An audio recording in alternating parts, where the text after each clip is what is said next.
தற்போது பயங்கரவாத தடை சட்டத்தின் கீழ் கைது தடுத்து வைக்கப்பட்டுள்ள சங்கீத்சன் உடனடியாக விடுதலை செய்யப்பட வேண்டும் என இந்த உயரிய சபையை கோருவதுடன் இந்த நாட்டில் அடக்குமுறை கருவியாக உள்ள பயங்கரவாத தடை சட்டம் நீக்கப்பட வேண்டும் எனவும் வலியுறுத்தி கேட்டுக்கொள்கின்றேன்.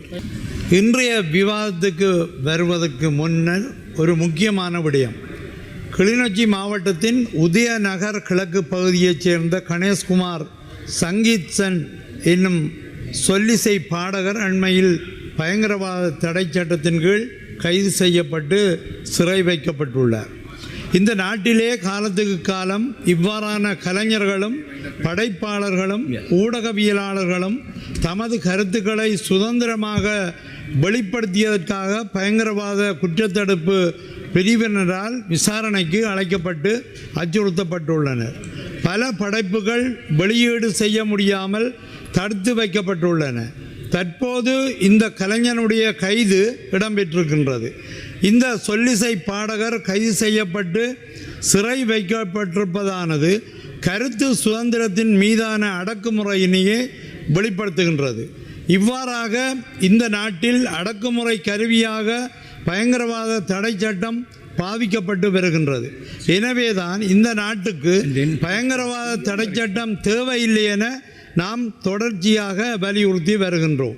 இந்த நிலையில் தற்போது பயங்கரவாத தடை சட்டத்தின் கீழ் கைது தடுத்து வைக்கப்பட்டுள்ள சங்கீத்சன் உடனடியாக விடுதலை செய்யப்பட வேண்டும் என இந்த உயரிய சபையை கோருவதுடன் இந்த நாட்டில் அடக்குமுறை கருவியாக உள்ள பயங்கரவாத தடை சட்டம் நீக்கப்பட வேண்டும் எனவும் வலியுறுத்தி கேட்டுக்கொள்கின்றேன். அடுத்தபடியாக ஒரு சிறிய கருத்து. வடமாகாண கடற்தொழிலாளர்கள் மிகவும் பாவப்பட்டவர்கள்.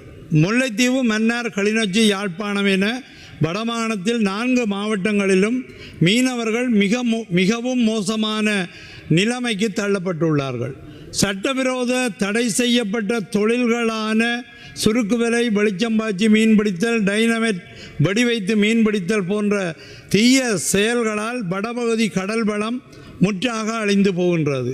இதனை தடுக்க வேண்டியவர்களான கடல் தொழில் திணைக்களமோ கடற்படையோ செயலற்றவர்களாக இருக்கின்றார்கள். கடல் தொழில் திணைக்களத்திடம் கேட்டால் ஆளணி பற்றாக்குறை உள்ளது என்று சொல்லுகின்றார்கள். இருக்கும் ஆளணிக்கேற்ப செயல்படுகின்றோம் என்றும் சொல்லுகின்றார்கள். கடல் தொழில் அமைச்சரிடம் இந்த கோரிக்கைகளை நாங்கள் ஏற்கனவே வைத்திருக்கின்றோம். தயவு செய்து இந்த விடயத்தை கவனம் செலுத்தி உரிய வகையில் சீர் செய்ய வேண்டும் என கேட்டுக்கொள்கின்றேன். பேரவையை தலைமை தாங்கும் பிரதி சபாநாயகர் அவர்களே, இலங்கை மத்திய வங்கி சட்டத்தின் கீழான விதிகள் மற்றும் அத்தியாவசிய பொதுச்சேவைகள் சட்டத்தின் கீழ் தீர்மானத்தை அங்கீகரித்தல் என்பவற்றின் இன்றைய விவாதத்திலே இந்த அவசர நிலை நாட்டின் தற்போதைய பொருளாதார நெருக்கடி நிலையின் ஒரு பிம்பமாக வெளிப்பட்டு நிற்கின்றது. இலங்கையில் இருந்து பொருட்களை வெளிநாடுகளுக்கு ஏற்றுமதி செய்யும் ஏற்றுமதியாளர்கள் அதற்கு பதிலாக பெறுகின்ற அமெரிக்க டாலர் உள்ளிட்ட அந்நிய செலாவணியை கட்டாயமாக இலங்கைக்குள் கொண்டு வந்து குறிப்பிட்ட காலக்கெடுவுக்குள் இலங்கை ரூபாயாக மாற்ற வேண்டும் என்ற கட்டுப்பாடு நேற்றைய மத்திய வங்கி சட்டத்தின் கீழான விதிகள் ஊடாக மேலும் இருக்கப்படுகின்றது. அந்நிய செலாவணியின் கசிவினை மேலும் குறைப்பதற்காகவும் அமெரிக்க டாலர் விநியோகத்தை அதிகரிக்கவும் ரூபாவை நிலைப்படுத்தவும் கையிருப்பை வலுப்படுத்தவும் மேற்கொள்ளப்படும் ஒரு முயற்சியாகவே இது அமைவதாக இருந்தாலும் மறுபுறம் இலங்கையில் வர்த்தக சுதந்திரம் மேலும் கடுமையான நெருக்கட்டுக்கு உள்ளாக்கப்படுவதையும் நாம் ஏற்றுக்கொள்ள வேண்டும். ஏற்றுமதி பெறுகைகளை நாட்டுக்கு திருப்பி அனுப்புதலில் தற்போது இலங்கை மத்திய வங்கியால் கொண்டுவரப்பட்டுள்ள இப்புதிய கட்டுப்பாடுகள் உலக நாடுகளில் புதிதல்ல. ஆனால் இவ்வாறான கடும் இறுக்க நிலைகளில் வர்த்தக பாய்ச்சல்களை மேற்கொள்ளும் ஒரு சில நாடுகளுள் இன்றிலிருந்து இலங்கையும் இணைந்து கொள்கின்றது. இவ்விறுக்க நடைமுறைகளில் ஆர்ஜென்டினா, எத்தியோப்பியா, நைஜீரியா, வியட்நாம், பங்களாதேசம் உள்ளிட்ட நாடுகளின் வரிசையில் இலங்கையும் தற்போது இணைந்து கொள்ளுகின்றதோ என எண்ண வைக்கின்றது.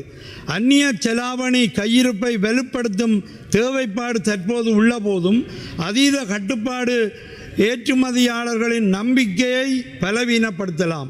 பேரவை தலைவர் அவர்களே, பொருளாதார ரீதியாக வலுவான நாடுகள் ஒருபோதும் ஏற்றுமதியாளர்களை நெருக்கடிக்கு உள்ளாக்குவதில்லை. மாறாக ஏற்றுமதியாளர்களை முடக்கும் நாடுகள் நிலையான பொருளாதார வளர்ச்சியை பெறுவதும் இல்லை.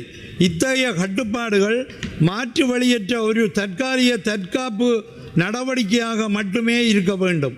அப்போதுதான் எதிர்காலத்தில் ஏற்றுமதி பாய்ச்சலை மேலும் விரிவுபடுத்த இயலும். ஒருபுறம் 1,85,000 ஒருபுறம் 1,85,000 மெட்ரிக் டன் அரிசியை கடந்த 3 பருவ காலங்களில் தேக்கி வைத்து தரமிழக்க செய்யும் நாம் தான் மறுபுறம் கையிருப்பில் உள்ள அமெரிக்க டாலரையும் கொடுத்து பால் பொன்னி அரிசியை இறக்குமதி செய்கின்றோம். 2026/4/21 படி வடமாகாணத்தில் மட்டும் 2025 சிறுபோக நெல் 5,729.072 மெட்ரிக் டன் 10 களஞ்சிய சாலைகளிலும் 2025-26 பெரும்போக நெல் 16,913.496 மெட்ரிக் டன் நெல் 32 களஞ்சிய சாலைகளிலும் தேங்கி கிடந்து தரமிழந்து செல்கின்றன. இன்னும் 3 மாதங்களுக்குள் மேற்படி களஞ்சிய சாலைகளை வெறுமையாக்காது விட்டால் அடுத்து வரும் போக நெல் விளைச்சல்களின் சந்தைப்படுத்தல்களும் கேள்விக்குறியாகும். ஒருபுறம் இவ்வாறான உள்நாட்டு